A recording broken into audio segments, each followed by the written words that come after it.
Hello everyone, welcome to our first lecture in COEN567, which is Mechatronics. I am Nafisa Sheikh Usman and I will be guiding you through this exciting journey into the fascinating world of mechatronics. Today, we'll look at Module 1, which is Introduction to Mechatronics. This module lays a foundation for understanding what mechatronics is, its applications, key components, system dynamics, and why it's so crucial for computer engineers.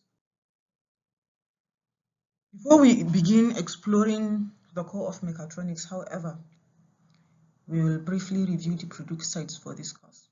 So understanding the foundational knowledge from your previous courses is essential for engaging with the concepts we'll be covering in this course. First, look at control theory, where control systems form the backbone of mechatronics. Knowledge of open loop and closed loop control will help you understand how systems maintain stability and achieve desired outcomes. For example, a washing machine spin cycle uses control algorithms to adjust speed and maintain balance.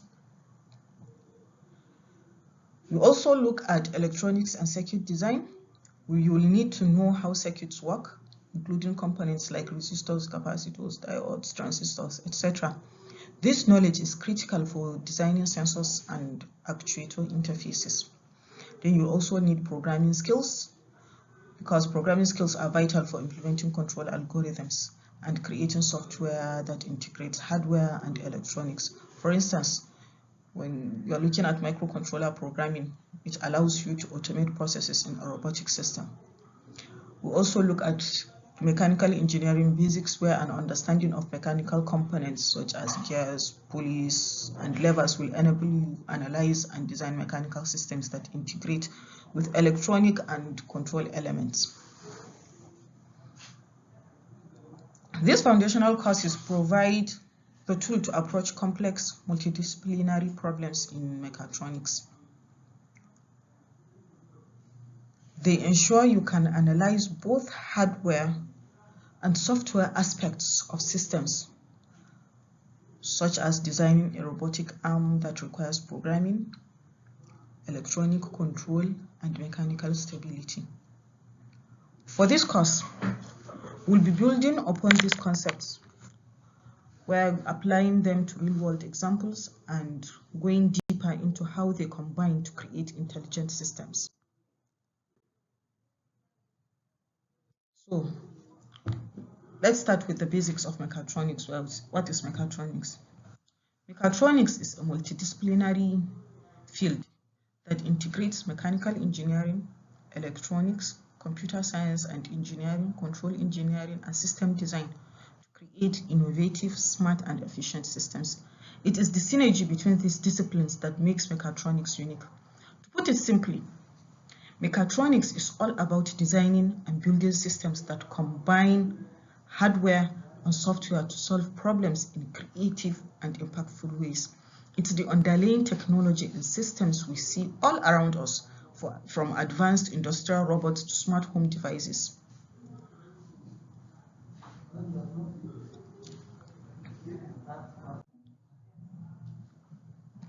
Mechatronics transforms static mechanical devices into adaptive intelligent systems that can sense, process, and act in response to their environment.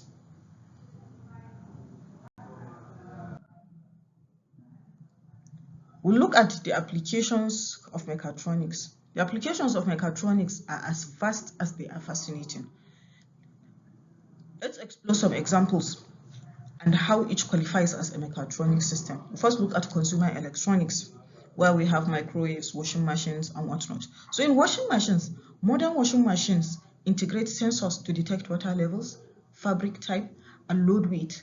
The controller processes this data to optimize the wash cycle, adjusting water temperature, drum speed, and detergent dispensing. Actuators drive the drum's rotation and water valves, making it energy and water efficient. We can also look at our smartphones, which is something we use all the time. So they have some sensors like accelerometers and gyroscopes, which enable features like screen rotation and augmented reality. It also has controllers which process user inputs, while actuators like vibration motors provide feedback. You can also look at smart thermostats, which are devices that monitor room temperature using sensors and adjust heating, ventilation, air conditioning systems via actuators. The controller optimizes heating or cooling for energy efficiency. You can also look at examples of mechatronics in industrial automation, where you look at something like the robotic arms. These systems use sensors such as vision systems to detect objects. Controllers process the input and calculate precise movement, while actuators execute tasks like welding or assembly. For example, in BMW factories, robotic arms achieve high speed, high precision manufacturing. Another example is automated assembly lines, which has sensors monitor alignment and placement of components. Controllers coordinate conveyor belts and robotic tools, ensuring seamless and efficient production. These assembly lines are also an example, can be seen in BMW assembly.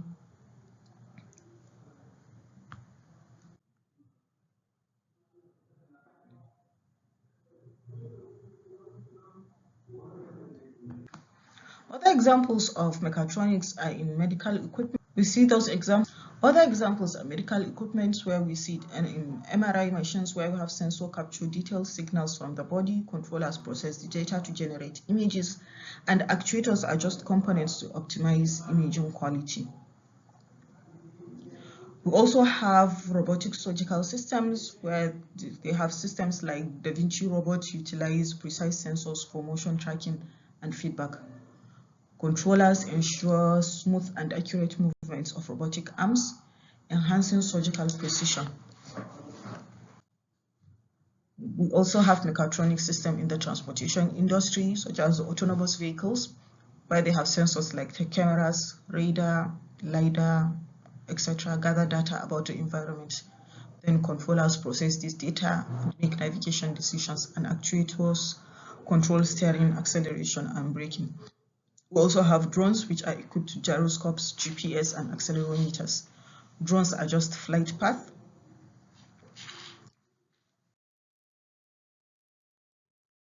Other examples, there is also mechatronics exist in the aerospace industries, such as in the missile system, where sensors and controllers ensure stability and accuracy by adjusting defense and thrusts in real time. We have them in satellite control as well, where we have sensors monitor orientation, while actuators like reaction wheels maintain alignment for communication or imaging. In every example, the integration of sensors, controllers, actuators, and software transforms simple machines, simple mechanical systems into adaptive intelligent systems. And this is the hallmark of mechatronics. Some key components of mechatronics. Let's break down the key components of mechatronics system. We have the mechanical systems, sensors. These are the eyes and ears of a system. They measure physical quantities like temperature, pressure, or speed, and convert them into signals that the controller can process. An example is when you consider touching a hot iron.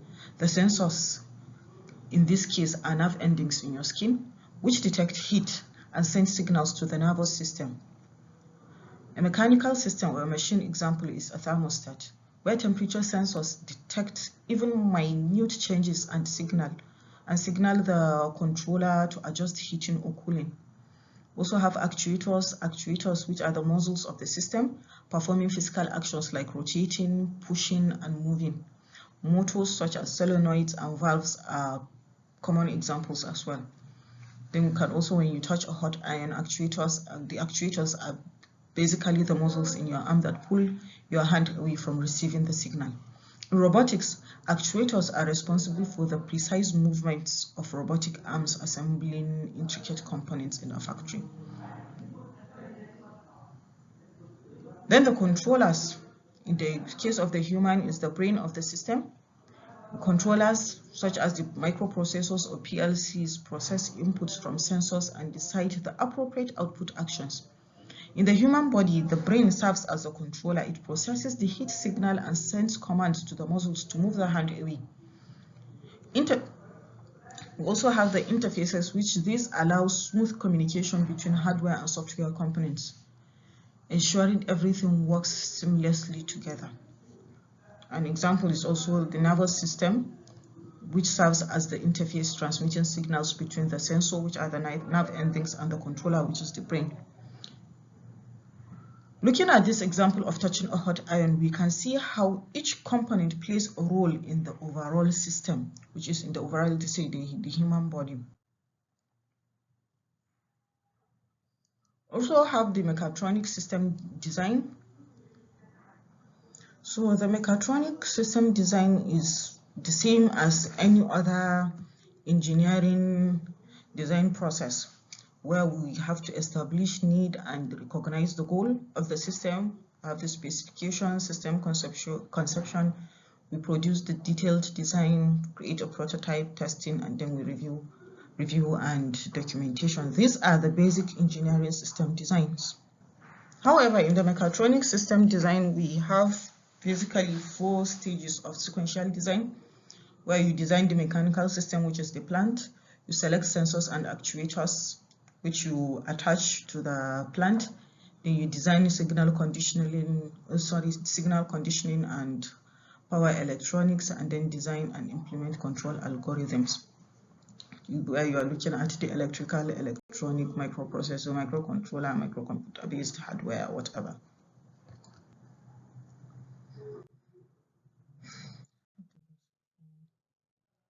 However, we'll look at the basic structure of a mechatronic system, where we have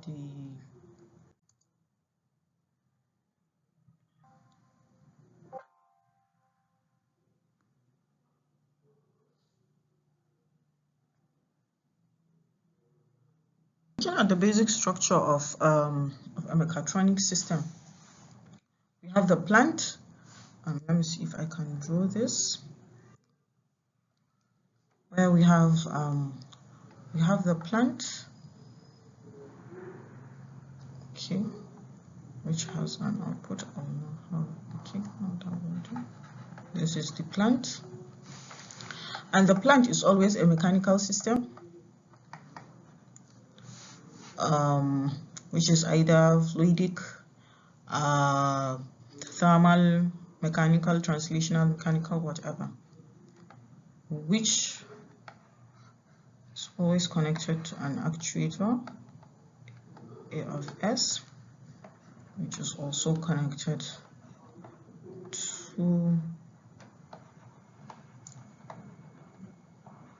DAC, which is connected to a controller, C of S. We have, and then our reference input is here, which is the user at the end. So here we have the analog to digital converter, signal conditioning. We have the sensor here, H of S, and this is for our feedback. So between the sensor here, this is signal conditioning. Anywho, so this here is our mechanical system, which needs to be controlled by the controller here.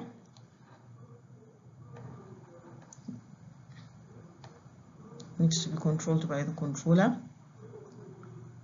The controller obtains information from the sensors here, and then signals produced by the sensors are usually analog signals, like if you are looking at position sensors. So the signal is conditioned, then converted to a digital form here at the analog to digital converter, and then it is fed back into the controller. So we keep in mind what happens here between the sensor to the digital system. This is an electrical signal. This is an electrical signal. So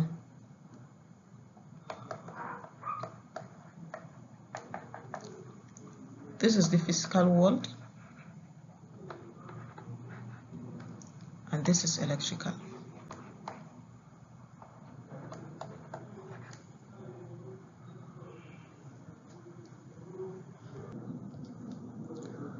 The controller at this end processes the user command and sensed signals here, then generates a command for the actuator. The command, however, goes through the digital to analog converter to be converted to signals suitable for the actuator.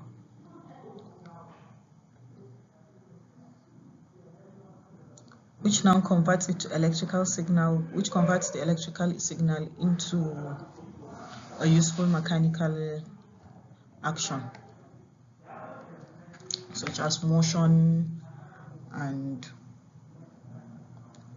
maybe temperature and whatnot. This right here, everything here, this is the general, this is a typical system.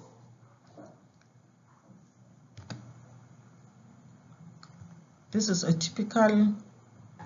However, when we're looking at mechatronic system design, we first start with the plant here. We start with the plant.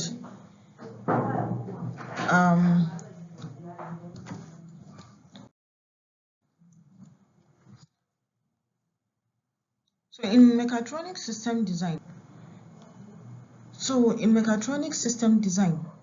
we first start with the plant, which is the system under control, which can be mechanical, rotational, thermal, fluidic, or whatever. We check to see if the system dynamics of the plant is important, because there are systems whose system dynamics are not that important. Take for instance a water tank. It has a typical float regulator. When we say system dynamics, we mean the transient function of the system that gives us information about the system. So basically, system dynamics is the study of how system responds to input over time. It ensures that a system behaves as intended under varying conditions, leading to improved performance and reliability. So our first question is, how important is the system dynamics? If the speed of response of a system is critical to its stability and time response specification, such as the overshoot, rise time, settling time, blah, blah, blah, then system dynamics is important and has to be considered in the design. In this case, a dynamic model has to be developed for the whole system, which includes the plant, controller, actuator, sensor, whatever. The model is then used to design a suitable controller. So when we look at an example such as a missile, transient responses ensure stability during flight in missiles. Any deviation in dynamics can lead to trajectory failure, potentially missing the target or causing unintended damage. However, in the case of a water tank, the system dynamic is not that critical. Even if there is any issue with the control or what, nobody dies, it doesn't cause any serious damage. But in the case of a missile, it has quite a critical system dynamic. So we consider the system dynamics first in the design of a mechatronic system, even if the system is slow, such as in the case of some thermal systems. So our first question in the design of mechatronic system is, how important is the system dynamics? If the system dynamics is critical, we go back to modeling and simulations. I'm sure you've learned system modeling and simulations in control systems. Then we look at modeling and simulation of the system. We'll then look at the transient function. The model, if the model is linear or non-linear. If the system dynamics is not that important, we just forget about the whole thing. When looking at system dynamics, we look at the transient responses to determine the speed of response of the system, and we look at stability and control to ensure systems like drones can maintain balance despite wind or turbulence. Poor dynamics in these systems can lead to crashes. We also look at the design implications of this system, where dynamic modeling is critical for complex systems. such as the missile example we have, but less important for static systems like the fluid system.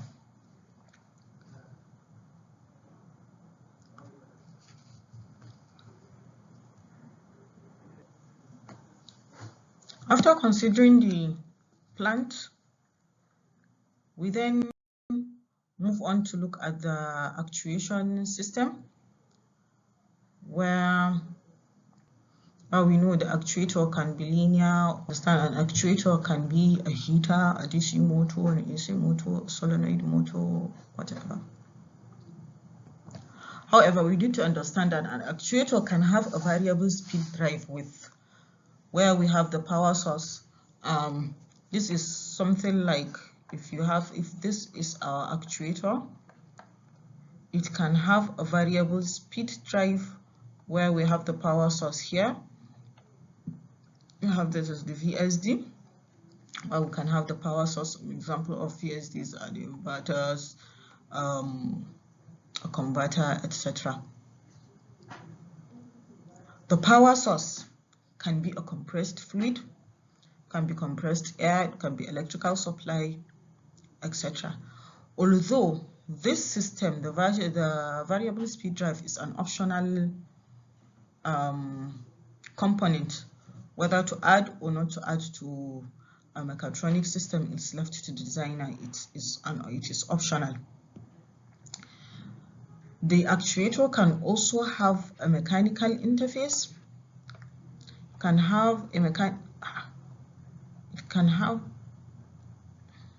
is happening?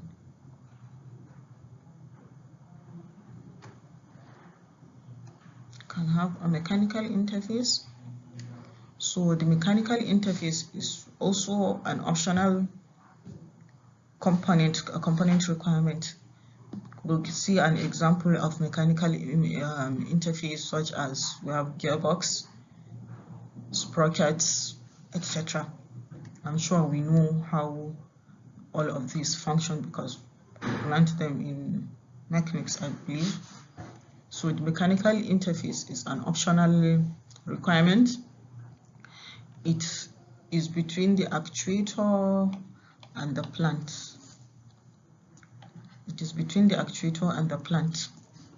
So in the case, if we are using a gearbox here, say we are driving a car, so the gearbox will translate the electrical signal from the actuator, from the electrical motor here, and then it will translate it into motion. That is, the gearbox will translate. So because it steps down some of this, let's say this actuator is giving us probably somewhere around 4,000 RPM, the gearbox will be able to step it down so that it will translate into motion for the wheels of a vehicle.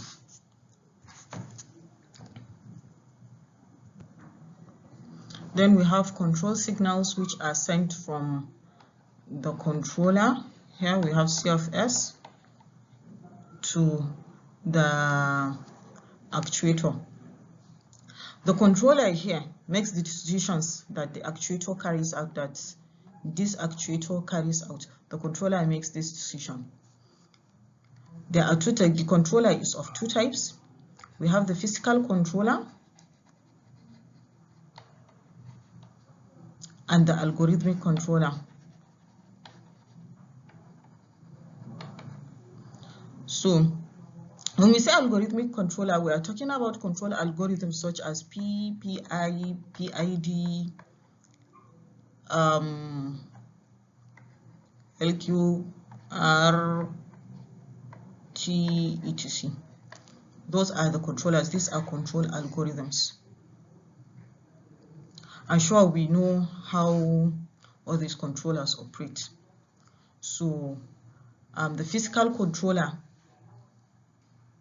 we're looking at things like switches. Yes, I mean physical switches when I say switches. And we have an understanding that the controller is the brain of our system. So at the output, where's my plant? I can't really point at it. Let me see if I can change the color of my yeah, let's choose, right? So somewhere here at the output of my plant, Y of S, not really visible, we have a feedback. H of S, which is our sensor, because it senses physical. See, this is motion. We're talking about a vehicle here where we needed the gear mechanical interface to cause motion in the plant, which we see we have a vehicle here. It can be anything. So at the output here we have motion, and at the output here we have speed. We can have speed, we can have position, can have anything. So this is fed back to the sensor, which it senses. If it's speed, it senses how many kilometers per hour are we moving, and then it feeds back after signal conditioning. It feeds it back to the controller, where it computes the error and the controller tries to make up for the error. So if our requirement here is to travel, so if our requirement was to travel at let's say 60 kilometers per hour, whatever the error the controller will make up for it. So in our component selection,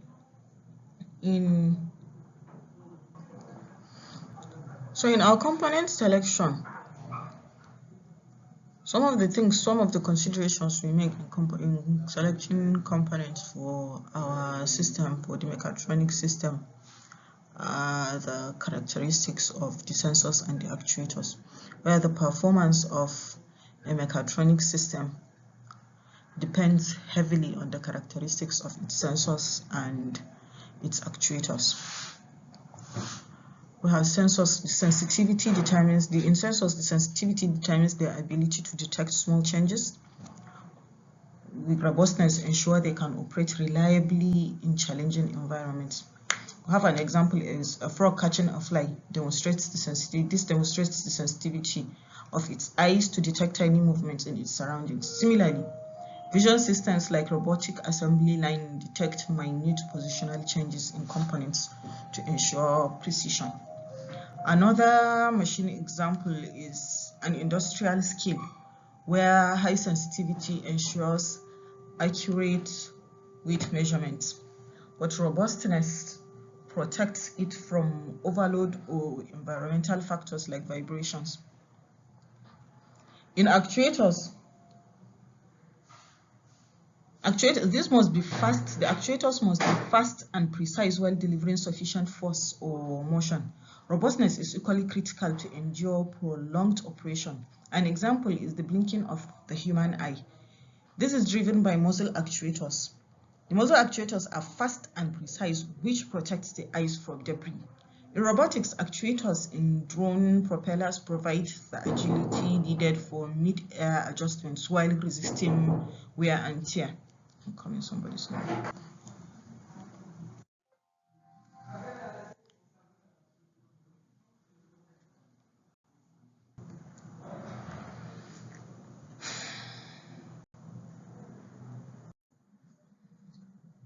The selection and sizing of sensors, actuators, and controllers are critical in system design, in mechatronic system design.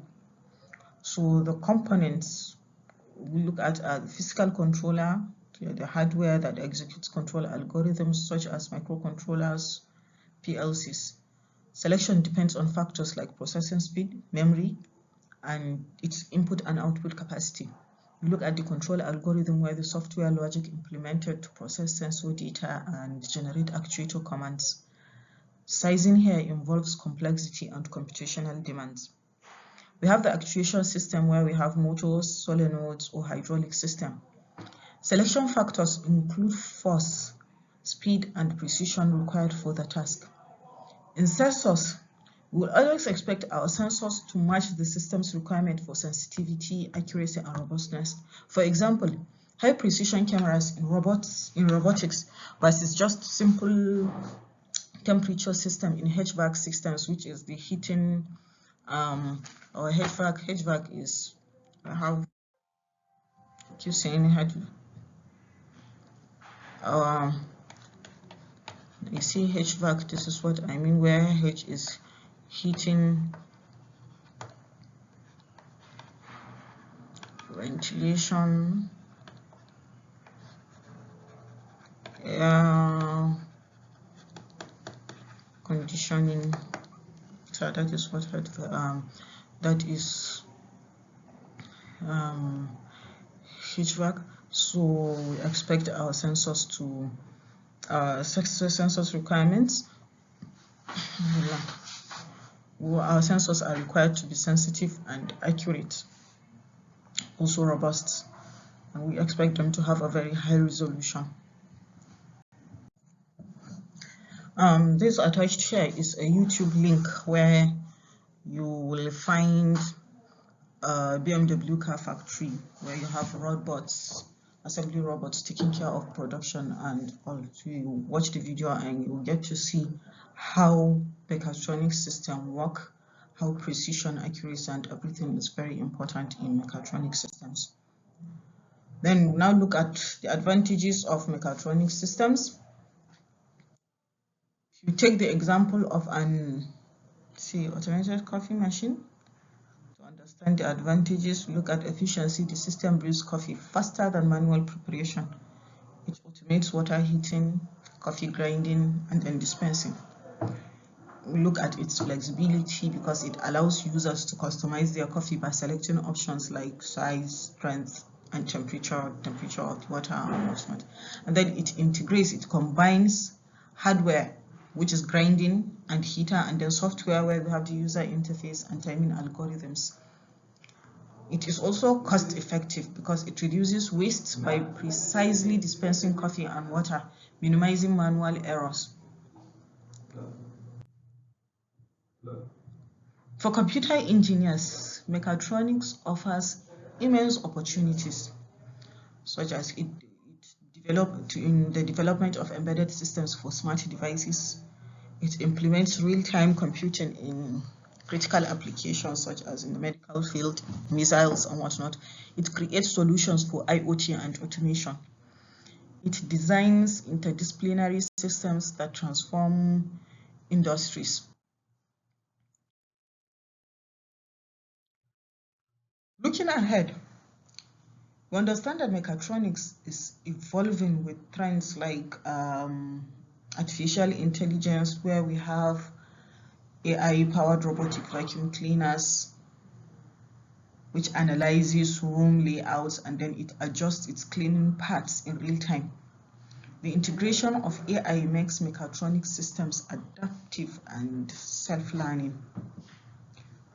We look at it, we see it in advanced robotics, where an example is a humanoid robots like the Boston Dynamics Atlas are capable of intricate movements like backflips, enabled by precise sensors and actuators combined with advanced control algorithms.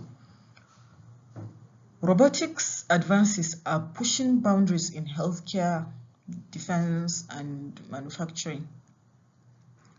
We look at its advantages and its future trends when we look at in sustainability, where it's things like solar-powered irrigation systems, which use sensors to monitor soil moisture, the controllers to decide irrigation levels, and actuators to control water flow. These systems conserve water and energy while increasing agricultural productivity.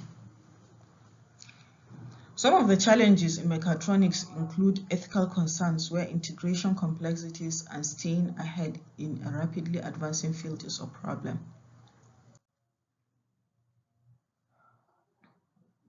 That concludes our introduction to mechatronics. To recap it, we explored its definition, applications, components, dynamics, and importance in modern engineering. Thank you for joining me today. Then we'll see in the next lecture where we'll look at this exciting field in mechatronics. So our next class is going to be on sensors and actuators, and we'll see how we incorporate them into mechanical system, how we will integrate them into mechatronics system. So thank you.